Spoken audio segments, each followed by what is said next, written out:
ডিভিসির জল ছাড়াই প্লাবিত আরামবাগ, দাবি সেচ মন্ত্রীর। মুখ্যমন্ত্রী সফরের আগে উচ্চ পর্যায়ের প্রশাসনিক বৈঠক। পরশুরার প্রশাসনিক বৈঠক থেকে ডিভিসির জল ছাড়াই প্লাবিত হচ্ছে আরামবাগ মহকুমার বিস্তীর্ণ এলাকা, এমনই বিস্ফোরক মন্তব্য করলেন রাজ্যের সেচ মন্ত্রী মানস রঞ্জন ভূঁইয়া। তিনি জানান, প্রবল বর্ষণ ও ডিভিসির জল ছাড়াই আরামবাগ মহকুমায় প্লাবন পরিস্থিতি তৈরি হয়েছে। আমরা তৈরি আছি। বিরোধীরা চক্রান্তমূলক অপপ্রচার চালাচ্ছে বলেই অভিযোগ করেন তিনি।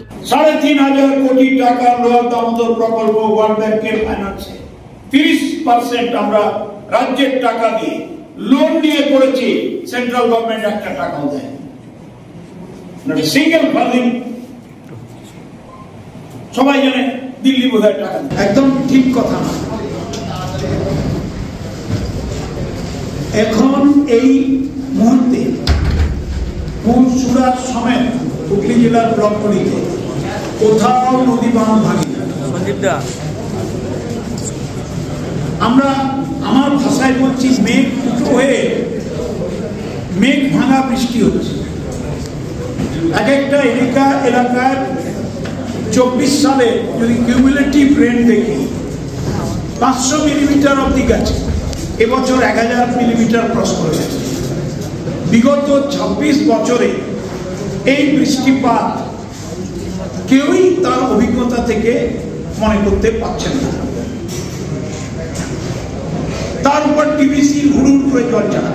আজকে সকালেও আমাদের সঙ্গে কথা না বলে 65,000 কিউসেক জল ছেড়ে দিয়েছে ডিভিসি। ভাবতে পারছেন? এই যে আমার এসএস সাহেব বসে আছে, মনীষ বাবু, পাশে পান্ডে সাহেব, রাজেশ পান্ডে সাহেব বসে আছেন, অবজারভার অফ দি ফ্লাড। দেখুন, স্নেহাশীল বাবু, বেচারাম বাবু, ডিএম ম্যাডাম, আমার রমেন্দু ভাই, আমার সাথী, আমার এমএলএরা, জেলা পরিষদ সভাধিপতি, আমরা পুঙ্খানুপুঙ্খ আজকে 2.5 ঘন্টা 3 ঘন্টা ধরে আমরা বিশ্লেষণ করলাম। প্রতিটি বিডিও, প্রতিটি ইঞ্জিনিয়ার, পঞ্চায়েত সমিতির সভাপতি, ওসিরা, অ্যাডিশনাল এসপি ছিলেন, আমরা রিপোর্ট নিলাম। অতি বর্ষণে জলটা জমে আছে। এটাকে বলে মেরুনি অথবা ইনান্ডেশন। কোন জায়গায় এজেন্ডে এবারের জলস্ফীতি বাঁধ ভাঙার জন্য হয়নি। নিউজ আজ বাংলা, আরামবাগ। রোগীর সেবায় নিয়োজিত প্রাণ, চিকিৎসায় এবেগুনি একমাত্র নাম। উন্নত চিকিৎসায় আরামবাগে স্বাস্থ্যসাথী মান্যতাপ্রাপ্ত হসপিটাল এমেগনি হসপিটাল।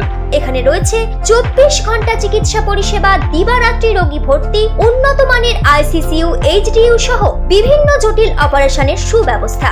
আমাদের ঠিকানা কোট রোড, আরামবাগ, হুগলি। যোগাযোগ 8640955066 অথবা 03211255222। এমেগনি হসপিটাল, আপনার সুস্থতাই আমাদের সাফল্য।